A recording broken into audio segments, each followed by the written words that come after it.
નમસ્તે મિત્રો,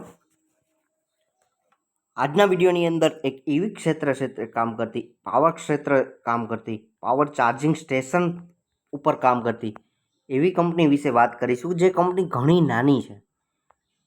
નાની કંપની છે અને આવનારા સમયે આ ક્ષેત્રની અંદર ગ્રોથ સંભવ પૂરેપૂરો છે કે આવનારા સમયે આ ક્ષેત્ર છે એ ઘણું મોટું થઈ શકે એમ છે.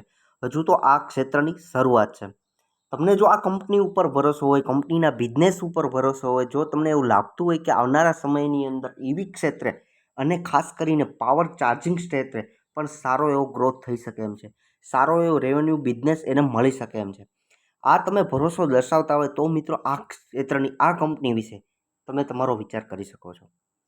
આ વિડીયોની અંદર આગળ વાત કરીએ એ પહેલાં સ્ટોક ઓફ ગુજરાતી લાયન્સ ચેનલમાં ફર્સ્ટ ટાઈમ મિત્રો વિઝિટ કરો છો તો ચેનલને સાથે સબસ્ક્રાઈબ કરવાનું ના ભૂલો.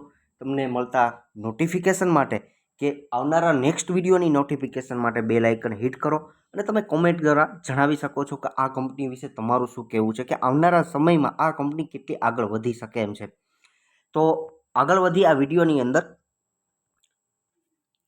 એમાં વાત કરીએ EV ચાર્જર, કયા પ્રકારના આ કંપની EV ચાર્જર બનાવે છે કે જેની અંદર શેનો સમાવેશ થાય છે, જેની અંદર ઘરે કે પબ્લિક કે કોમર્શિયલ કસ્ટમર સેગમેન્ટમાં EV ચાર્જિંગ સ્ટેશન આ બનાવે છે, જેની અંદર અલગ 3.3 કિલોવોટ, 7.8 કિલોવોટ, અલગ કિલોવોટની અંદર ડીસીની અંદર પણ આ કંપની કામ કરે છે, જેની અંદર રોડ ઉપરથી લઈને ઘર સુધીના જે પણ પાવર ચાર્જિંગ સ્ટેશન છે, ચાર્જિંગ પોઈન્ટ છે, આ કંપની બનાવે છે.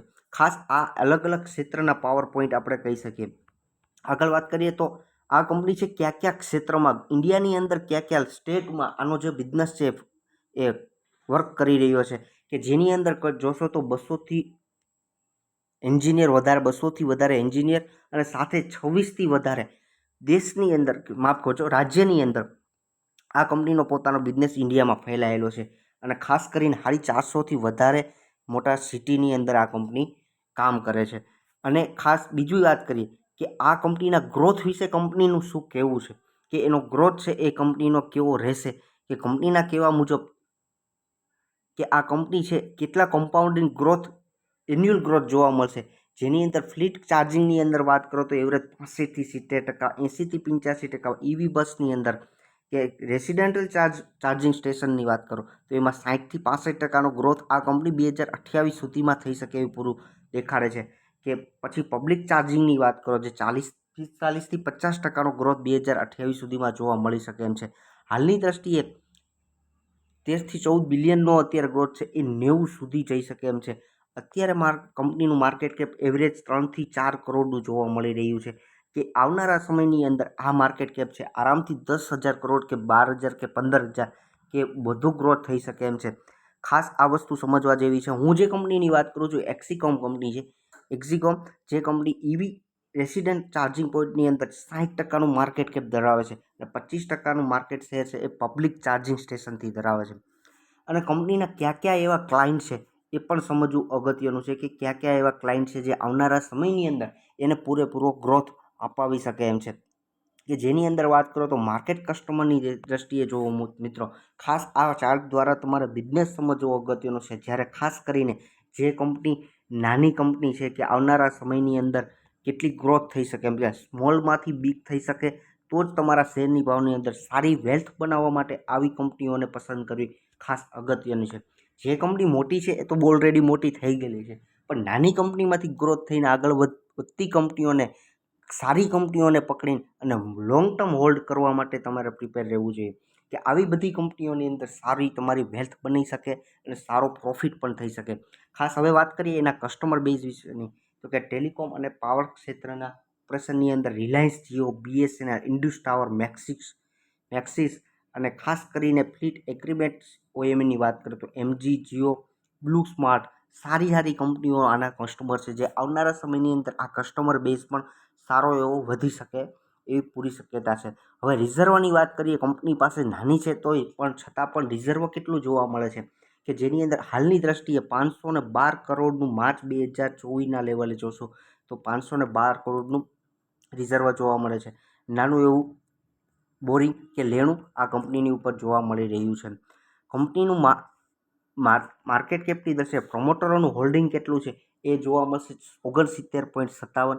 એફઆઈઆઈની વાત કરીએ તો હાલની દ્રષ્ટિએ 1.53 અને ડીઆઈની વાત કરીએ તો 10.19. માર્ચ 2024ની અંદર જ આ કંપની માર્કેટની અંદર લિસ્ટેડ થયેલી છે, એટલે આપણને શેર હોલ્ડિંગ પેટર્નની અંદર નવું અપડેટ જોવા મળશે નહીં કે ઓલ્ડ અપડેટ જોવા મળશે નહીં.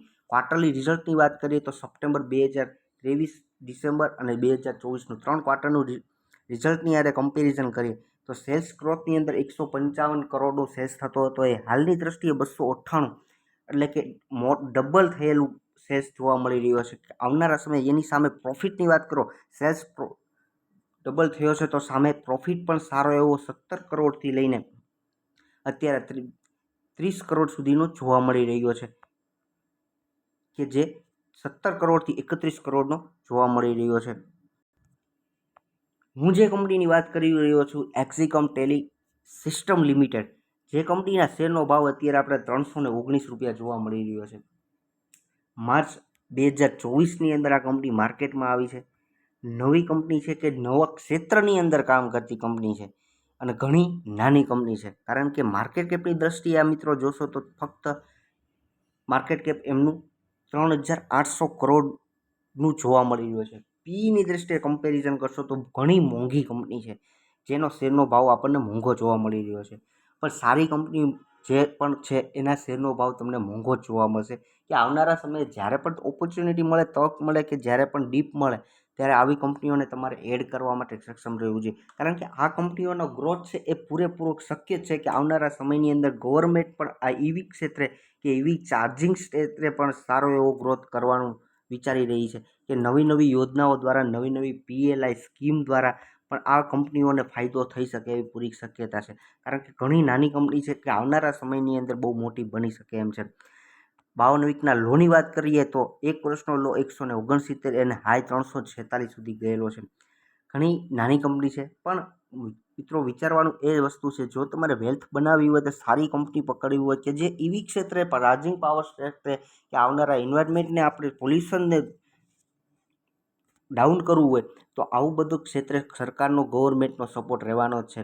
ત્યારે આવી કંપનીઓને આ તમારે ધ્યાનમાં રાખવા જોઈએ. મારી દ્રષ્ટિએ આ કંપની એક સારો ગ્રોથ કરી શકે એમ છે. તમારો વ્યૂ કોમેન્ટ દ્વારા જણાવી શકો છો. એન્ડ સુધી વિડીયો જોવા માટે તમામ મિત્રોનો ખૂબ ખૂબ આભાર.